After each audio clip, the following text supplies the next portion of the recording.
രാജ്യത്തെ വിവിധ ഇടങ്ങളിലായിട്ട് വിവിധ ബൈപോൾ ഇലക്ഷൻസ് നടക്കുകയാണ്. അവിടെയാണ് കേരളത്തിലെ നിലമ്പൂരും ശ്രദ്ധേയമാകുന്നത്. നിലമ്പൂർ നിയമസഭാ മണ്ഡലത്തിൽ BJP ആദ്യം തീരുമാനിച്ചത് മത്സരിക്കേണ്ട എന്നായിരുന്നു. കാരണം BJP സംബന്ധിച്ച് അത് കേവലം ഒരു C ക്ലാസ് മണ്ഡലം മാത്രമാണ്.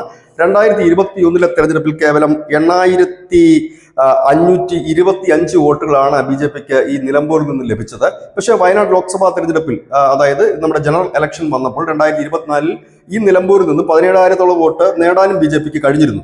ഏതായാലും BJP മത്സരിക്കുമോ അതോ BDJSന്റെ നിയമസഭാ മണ്ഡലമാണ്, അത് BDJS മത്സരിക്കുമോ എന്നുള്ള തർക്കത്തിനൊടുവിൽ ഇപ്പോൾ BJP ഒരു അപ്രതീക്ഷിതമായ നീക്കം നടത്തിയിരിക്കുന്നു. ഇവിടെ കേരള കോൺഗ്രസ് ജോസഫ് വിഭാഗത്തിന്റെ നേതാവ് അഡ്വക്കേറ്റ് മോഹൻ ജോർജിനെയാണ് BJP സ്ഥാനാർത്ഥിയായി നിശ്ചയിച്ചിരിക്കുന്നത്. ഈ മോഹൻ ജോർജ് എന്ന് പറയുന്നത് മാർത്തോമ സഭയുടെ അംഗമാണ്. ഒപ്പം തന്നെ സഭയുടെ കൗൺസിൽ അംഗം കൂടിയാണ്.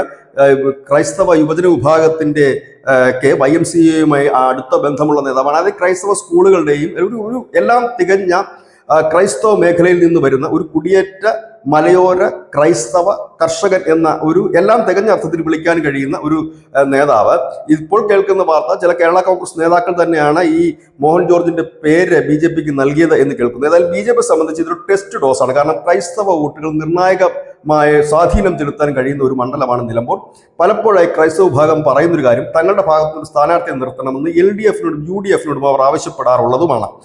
ഇവിടെയാണ് BJP ഒരു അപ്രതീക്ഷിത ട്വിസ്റ്റുമായി ഇവിടെ എത്തുന്നു. മോഹൻ ജോർജിനെ കൊണ്ടിരുന്നു, കേരള കോൺഗ്രസ് നേതാവിനെ കൊണ്ടിരുന്നു, മലയോര കർഷക നേതാവിനെ ഇവിടെ എത്തിക്കുന്നു, സ്ഥാനാർത്ഥിയാക്കുന്നു.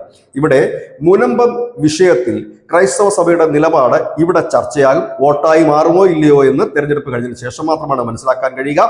കാരണം കഴിഞ്ഞ കാലങ്ങളിലെല്ലാം ക്രൈസ്തവ മേഖലകളിലെല്ലാം കടന്നു കയറാൻ BJP വലിയ ശ്രമം തന്നെ നടത്തിയിരുന്നു. അനവധി ക്രൈസ്തവ നേതാക്കൾ BJPയിൽ എത്തുകയും ചെയ്തു.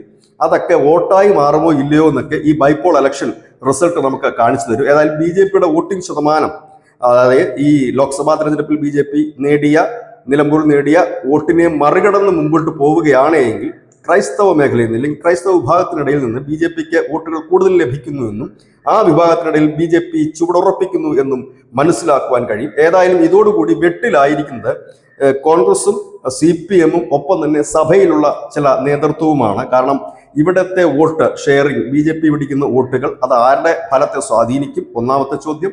രണ്ടാമത്തേത്, ഇവിടെ വോട്ടിംഗ് കുറഞ്ഞു കഴിഞ്ഞാൽ BJP ക്രൈസ്തവ ബന്ധം ഏത് തരത്തിലാണ് ഇനി മുൻപോട്ട് നീങ്ങുക? ഇതങ്ങനെ അനവധി ചോദ്യങ്ങളുടെ ഉത്തരമാണ് കേവലം 17 ദിവസത്തിന് ശേഷം കേരള ജനത കാണുന്നത്. News desk Malayalam.